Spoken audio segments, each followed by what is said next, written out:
প্রিয় শিক্ষার্থী বন্ধুরা, তোমাদের জন্য বিজ্ঞান সাবজেক্ট থেকে একটি ছোট্ট ক্লাস বানিয়ে দিচ্ছি। এটা মূলত নবজীবনের সূচনা আমাদের নবম দশম শ্রেণীর শিক্ষার্থী বন্ধুদের বিজ্ঞান বই থেকে করা হচ্ছে। যাই হোক, মানুষের ক্রোমোজোম থাকে কয় জোড়া?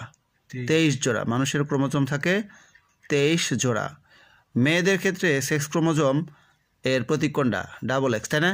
X x. আর ছেলেদের ক্ষেত্রে সেক্স ক্রোমোজোমের প্রতীক কোনটা? X Y. তো আমরা জানলাম মানুষের 23 জোড়া ক্রোমোজোম থাকে। তো যাই হোক, সন্তানের লিঙ্গ নির্ধারণে যদি পুরুষের এক্স এবং মেয়েদের এক্স এটা যদি মিলা যায় তাহলে কী হবে?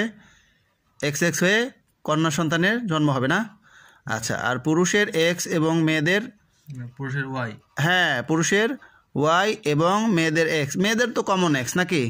আচ্ছা, যাই হোক, পুরুষের ওয়াই এবং মেয়েদের এক্স এটা যদি মিলে হয় তাহলে কী হবে? এক্স ওয়াই হবে ক্রোমোজোম। তো সেক্ষেত্রে কী হবে?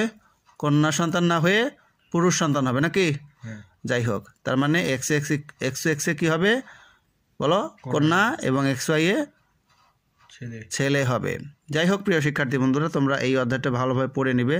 এটা কিন্তু একটা অনেক ইন্টারেস্টিং একটা চ্যাপ্টার। যাই হোক, অনেকে এই চ্যাপ্টারটা লজ্জা পায়। লজ্জার কিছুই নাই, জানতে হবে। তো যাই হোক, সবাই ভালো থাকো।